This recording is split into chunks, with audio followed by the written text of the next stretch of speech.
परमेश्वर की लीला अपरंपार है। वो जब चाहे, जहां चाहे, कहीं भी, कभी भी, किसी भी रूप में प्रकट हो सकता है। कहते हैं, मैं रोवत हूं सृष्टि को, सृष्टि रोवे मोहे, गरीब दास इस वियोग को समझ सके ना कोई। परमेश्वर चारों युगों में प्रकट होते हैं।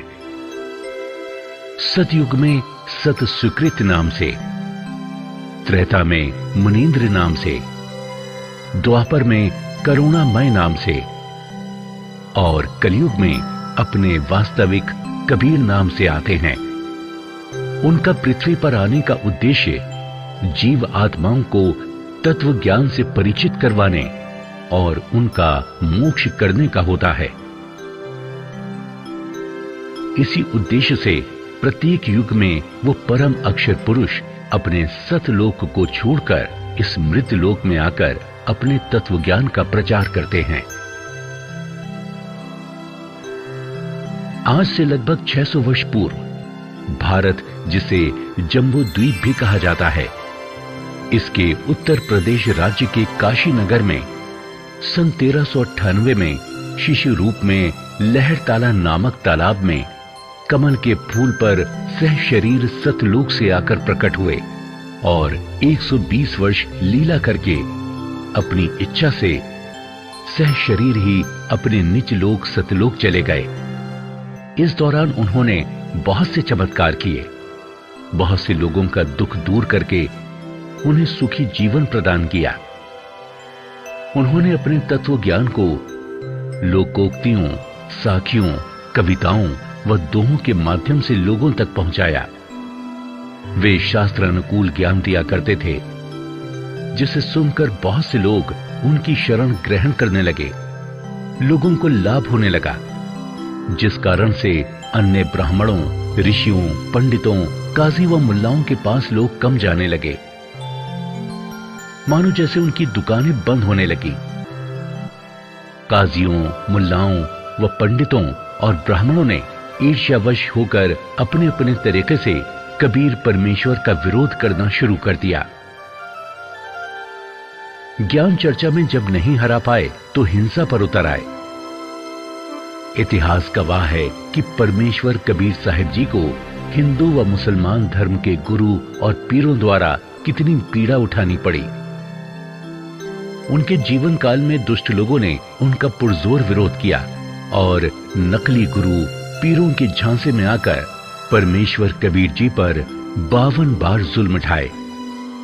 उनको मारने की कोशिश की गई और उन्हीं में से एक कोशिश थी कबीर परमेश्वर जी को खूनी हाथी से मरवाने की।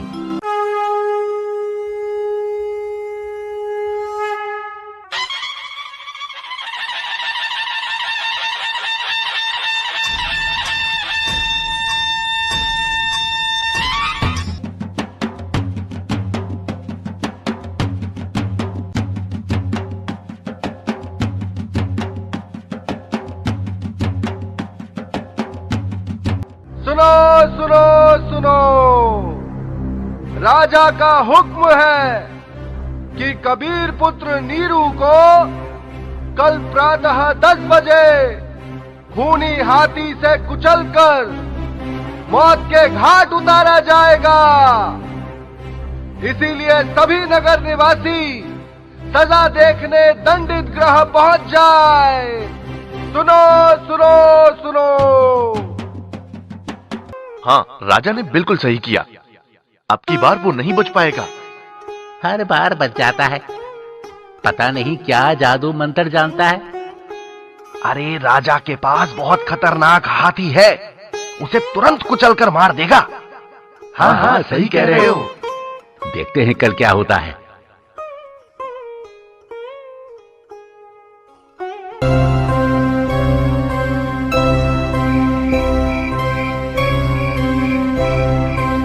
हाँ, सब तैयारियां हो चुकी हैं।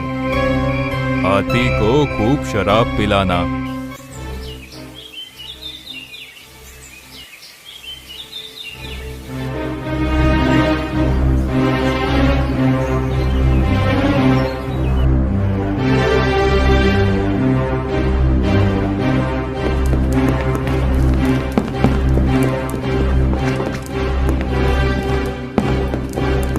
अच्छे से बांधना इस काफिर को, कहीं भाग ना जाए। आज तो इसका खेल खत्म करके ही छोड़ूंगा। अरे पिलवान,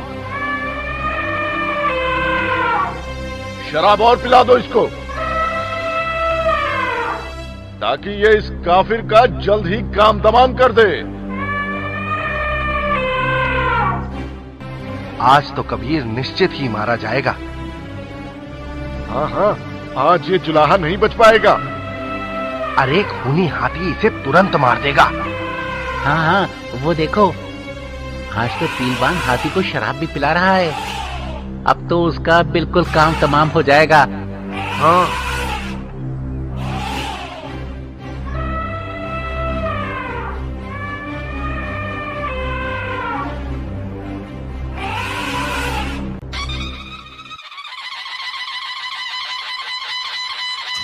होशियार, खबरदार, दिल्ली के सम्राट सिकंदर लोधी पधार रहे हैं।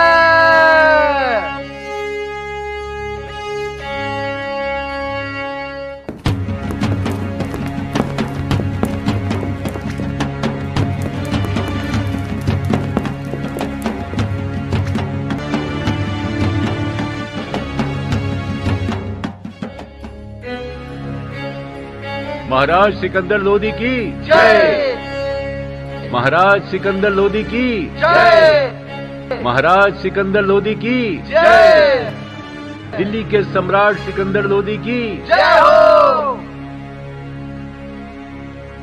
आज की दंड प्रणाली शुरू की जाए।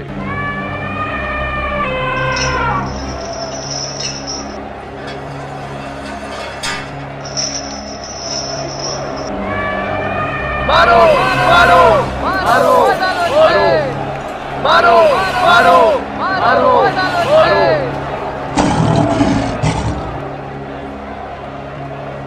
अबे क्या कर रहा है काफिर की औलाद? हाँ हाँ, ले जा, ले जाकर दोबारा कुचलवा दे इसको। मारो मारो मारो मारो मारो मारो।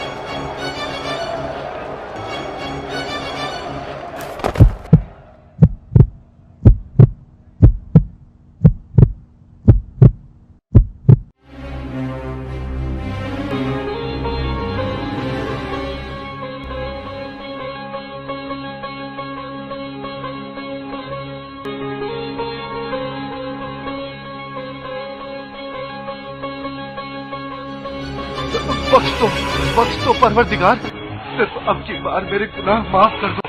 आप ही अल्लाह हैं, मुझे बख्श दो। मेरे से भारी भूल हो गई है कि मैं आपको पहचान न सकूं। आप स्वयं अल्लाह पृथ्वी पर आए, मुझे बख्श दो, मुझे बख्श दो।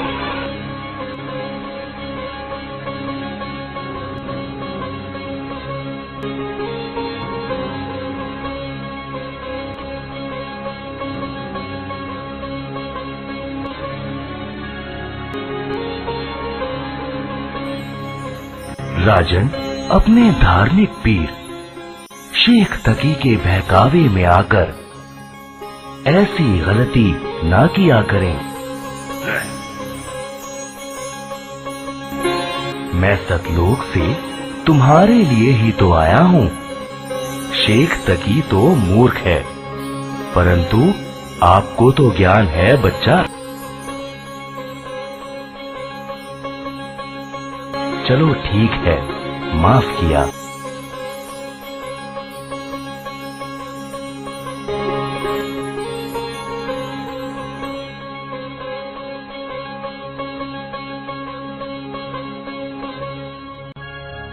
इस तरह शेखत्ती ने अन्य कबीर जी के विरोधियों के साथ मिलकर उन्हें हाथी से मरवाने की भी एक नाकाम कोशिश की, लेकिन मारे नहीं मरे कबीर सब प्रयत्न व्यर्थ रहा।